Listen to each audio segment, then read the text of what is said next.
ఇప్పుడు వాస్తవానికి ఎవడన్నా పోయించండి హైదరాబాద్ నుంచి వెళ్ళాడికి తగిలితే వాళ్ళ దృష్టి ఏడ తగులుతుంది కానీ ఆడికి పోనోని దృష్టి ఏడ తగులుతుంది, ఏం తెలియదు అది. ఇక అటువంటి వాళ్ళు ముఖ్యమంత్రులు ఉప ముఖ్యమంత్రులు అవుతున్నారు. ఏం చెప్తాం మరి మనం? మాట్లాడేటప్పుడు ఓ నాలుక కంట్రోల్ లేకుండా, బుర్రకు పని పెట్టకుండా.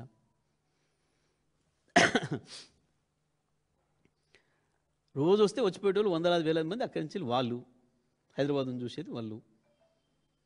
ఏమంటాం మనం? నరదృష్టి పడింది అని అంటాం చాలా విషయాలలో. చూసి వస్తానికి బాగా ఎక్కువ మంది చూసిపోతే ఓ చేనమ్మడి పోతుంటే బాగుంది ఈ చేను అని చెప్పి అంటారని చెప్పి పాపం దిష్టి బొమ్మలు కట్టుకుంటారు. మరి కట్టుకుంటామే, ఆయన దిష్టి బొమ్మ ఎవడొద్దన్నాడు, మనం ఆపినామా? పిచ్చి మాటలు, తెలియ తక్కువ మాటలు, మైండ్లెస్.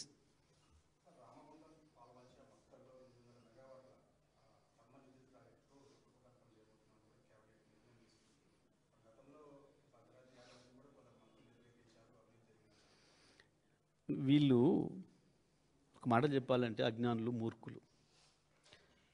గతంలో వీళ్ళకు ప్రభుత్వాలంటే తెలియదు, ప్రభుత్వ పాలసీలు తెలియదు. ఎంతసేపు బిచ్చం అడుక్కున్నట్టు పైరవీలు చేసేసి కాలేలు పట్టుకొని బీఫామ్లు అడుక్కొని ఎమ్మెల్యేలు అయిన బాపతులు వీళ్ళు. ఎవ్వడు బాధ్యతగా బడ్జెట్లు పెట్టినోడు కానీ ప్రభుత్వం నడిపినోడు లేడు తెలంగాణలో, కాంగ్రెస్లో. దాంతో నోటికి ఏది వస్తే అది వాగిన వాళ్ళ. ఇప్పుడు తెలుస్తుంది అసలు ప్రభుత్వం అంటే ఏంది అనేది, ఇప్పుడు తెలుస్తుంది. కాబట్టి ఇప్పుడు కూడా దీన్ని తెలుసుకునే ప్రయత్నం చేస్తలే, ఏమైనా రియల్ ఎస్టేట్ దందకే పరిమితం అవుతున్నారు. ఒక రాష్ట్రాన్ని అభివృద్ధి చేయాలి, ఒక ప్రాంతాన్ని అభివృద్ధి చేయాలంటే ఏమేం చేయాలనేది తెలియక మూర్ఖంగా మాట్లాడిన వాళ్ళు. తప్పకుండా పవర్ ప్లాంట్ రావాల్సిందే, అనేక రకాల పవర్ రావాల్సిందే, ప్రజల అవసరాలు తీర్చాల్సిందే, అందులో సందేహం లేదు. కానీ గతంలో వాళ్ళు మాట్లాడిన ఏవైతున్నాయో ఒక్కసారి రికార్డ్ వేసి చూసుకుంటే వాళ్ళ తెలివి తక్కువతనం ఎంత ఉందో వాళ్ళకి అర్థమవుతుంది. అవల మేము చేసినాడు ఎక్కువ చేసిండు అవసరమే లేదని మాట్లాడాను. అది వాళ్ళ కొత్తది కాదు. మేము 27,000 మెగావాట్లో చేరుకోవాలి అని మేము కేసీఆర్ గారు అనుకునేది ఆ రోజు, ఆ విజనే. కానీ ఇవాళ పూర్తి అయినాక మాట్లాడతాను నేను కూడా. అది రాని అగ్రిమెంట్ల రూపంలో రాని ఏం ధర, అవల ధరల మీద ఏం మాట్లాడినారు, ఇవాళ ధరలు ఏం ధరలు చేస్తున్నారు, అవల విద్యుత్ కొనుగోలు ఏ ధరల మీద చేసినాము, ఇవాళ ఏం చేస్తున్నారు, అన్నీ ఉన్నాయి. ఇంకా ముందుంది ముసల పండుగ, ఇంకా చాలా ఉంది.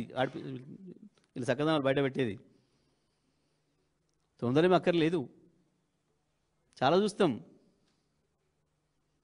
ఇలా భాగవతాలు చాలా బయటకు వస్తాయి, ప్రజలు చూస్తారు. మేము ఎంత బాధ్యతాయుతంగా చేసినామో అన్నాడు. పక్క రాష్ట్రంతో దేశంతో పోల్చుకొని వాళ్ళకంటే ₹1 తక్కువలో ఎట్లా తేవాలి, 1 పైసా తక్కువలో ఎట్లా తేవాలి, ఎట్లా తాపత్రయపడి చేసినాము. 24 గంటలు కరెంటే లేని రోజుల నుంచి కరెంటే పోదు అని చెప్పి ఎట్లా సృష్టించినామో రికార్డు భారతదేశంలో.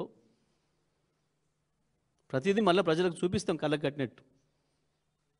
వీళ్ళ చక్కదనాలు ఏంది, వీళ్ళ భాగవతాలు ఏంది, వీళ్ళు చేస్తున్న పనులు ఏంది, అన్నీ చూపిస్తాం.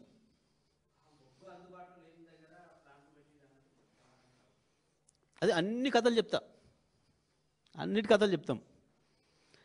అందుబాటులో లేని దానికి కూడా ధర ఏమైంది, అందుబాటులో ఉన్నదానికి కూడా ధర ఏమవుతుంది కూడా చెప్తారు రేపు.